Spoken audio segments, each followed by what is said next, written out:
Killing was starting to take its toll on me, so I got my wife involved. Black bags, a hacksaw, and a shovel. The cashier looked at me funny as he rang up all the items. "All you're missing is the lime," he said with a concerned look on his face. I nervously laughed as I handed him my credit card. "Cash or card?" the clerk asked. "Fuck it, I'll charge it on my wife's card. I doubt she will mind."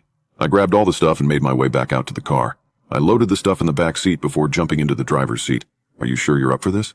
I asked. My wife put her hand on my leg before giving it a reassuring squeeze. "I can't keep letting you do this on your own, Mike." We drove for hours, making sure this time we were well out of the state.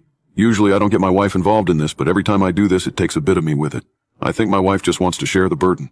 We were well out of state by the time the banging started. Soon she was going to be fully awake and screaming to be let out. If we got pulled over, how do we explain away the screaming girl in our trunk? We drove for a bit up the mountain to a spot I had planned in advance. By the time we pulled up, she was fully awake and screaming to get out. I wanted to break her legs so she couldn't escape. It's what I usually do. But the wife thought it was cruel. I told my wife to be prepared as I got ready to open the trunk. I whipped open the trunk and out she jumped, knocking my wife over. As she ran for her life, I grabbed the rope I had tied to her neck, snapping her off her feet and onto her back. "Kill her quickly!" screamed my wife. I grabbed the shovel, and just as she was about to jump back on her feet, I cracked her in the back of the head, killing her instantly. We made sure to go deep into the woods to bury the body. My wife helped me drag the dead weight up a hill before we found a good spot to bury her. The sun was starting to rise by the time the hole was deep enough to bury her. Deep enough so not even the animals could get to her. We decided to stop over in a motel before making the long journey home. Killing always took it out of me, and my wife just wanted to sleep in a bed. "Do you think it was enough this time?" my wife asked.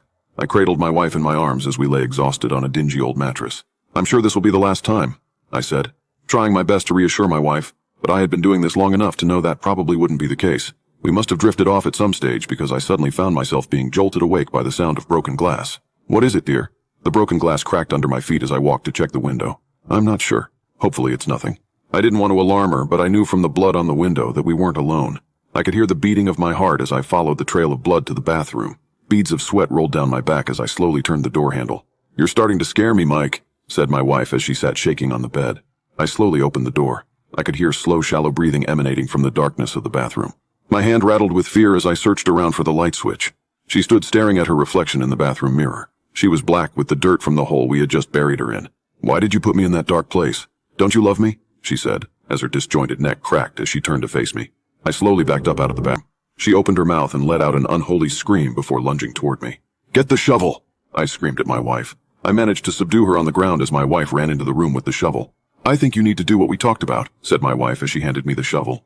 I brought the blade of the shovel down hard on her neck, cutting her head from her body. I know, cutting up the body seems extreme, but it was my wife's idea after all. It was just something I could never stomach.